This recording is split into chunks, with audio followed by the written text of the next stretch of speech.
जय श्री कृष्णा।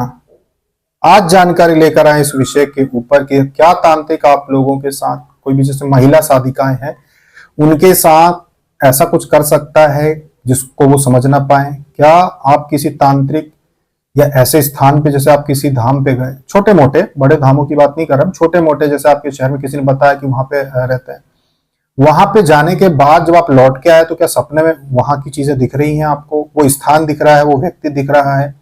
क्या आपका वशीकरण हो सकता है? क्या आपके मन को वहां बांधा जा सकता है?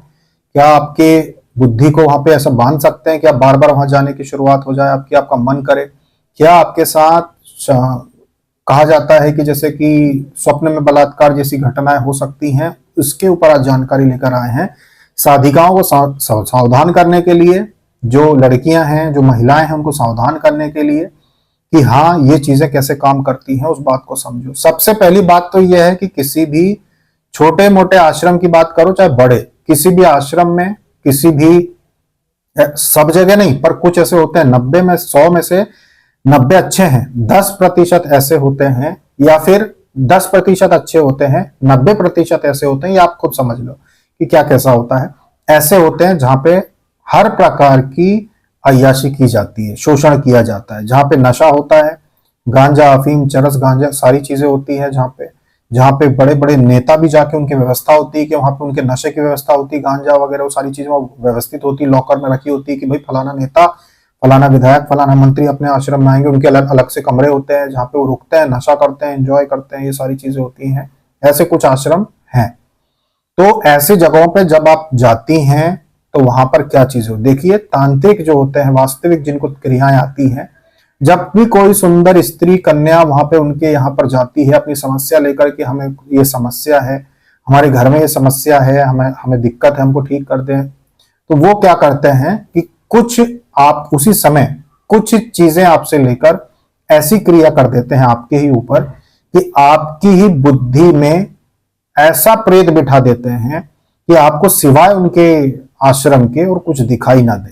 आपका वशीकरण हो जाता है, आपको दिन रात वही व्यक्ति दिखाई देता है आश्रम का जिससे आप मिलकर आए हैं, और अपनी समस्या तो भूल जाएंगे, आप प्रतिदिन उसके आश्रम जाना शुरू कर देंगे, और वहां पर वो जो चाहेगा आप वही करेंगे उसके साथ, वो जैसा बोलेगा आप वैसे ही करेंगे, आपका शोषण भी कर सकता है। यहां तक कि अगर वो उच्च कोटि का तांत्रिक है तो सूक्ष्म शरीर में आके आपके साथ गलत कार्य भी कर सकता है। इतना तक तांत्रिक करते हैं, इतना उनकी शक्ति जागृत हो चुकी होती है कि बिल्कुल भौतिक शरीर में जैसे छूने का एक अनुभव होता है ना, बस वो वैसे ही आएंगे, आपके साथ गलत काम करके चले जाएंगे और आपको पता भी नहीं चलेगा। सब सपने में अनुभव होगा कि हमारे साथ कुछ गलत हुआ है, पर जब जागेंगे ना तो आपको कुछ समझ में नहीं आएगा कि भाई यहाँ तो सब कुछ ठीक दिख रहा है, तो रात में मैंने सपने में ऐसा देखा कि मेरे साथ कोई गलत कार्य कर रहा है, ये क्या था? ये होते हैं तांत्रिक उच्च कोटि के, जो वास्तव में सूक्ष्म शरीर लेकर आते हैं और ऐसा काम करके चले जाते हैं। अब अगर आप इस बात को नहीं मानते हैं कि ऐसा कुछ हो सकता है तो अच्छी बात है, भाई लोगों को भी आनंद लेने दीजिए और आप आंख बंद करके बैठे रहिए कि ऐसा कुछ हो सकता है क्या।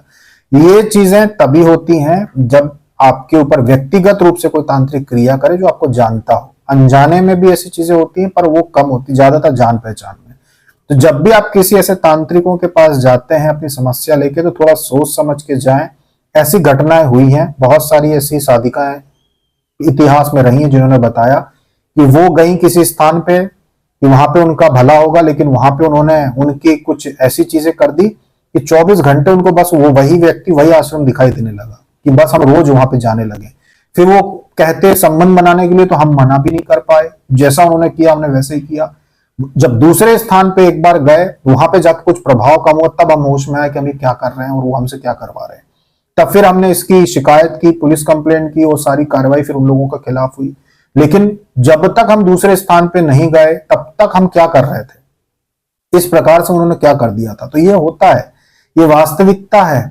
कभी भी किसी भी स्थान पे अगर आप जाते हो और अगर आपको वहां जाने के बाद इसे नकारात्मक अनुभव अगर होता है कि इस स्थान में कुछ नकारात्मक है, यहाँ पे कुछ क्रियाएं मुझे लगता है कि होती होंगी, या यहाँ पे मुझे अच्छा फील नहीं हो रहा, मुझे गलत फील हो रहा है कि कुछ गड़बड़ इस जगह पे, उस स्थान पे दोबारा कभी ना जाए।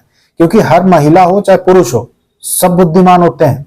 जो कहते हैं ना विवेक जागरण, विवेक होना, ज्ञान बुद्धि विवेक, ये हर व्यक्ति के पास होता है।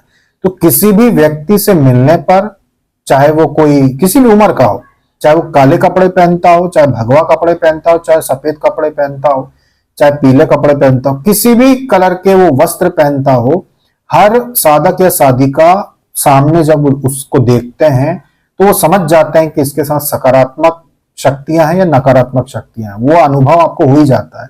हर व्यक्ति के पास इतना बुद्धि विवेक ज्ञान होता है।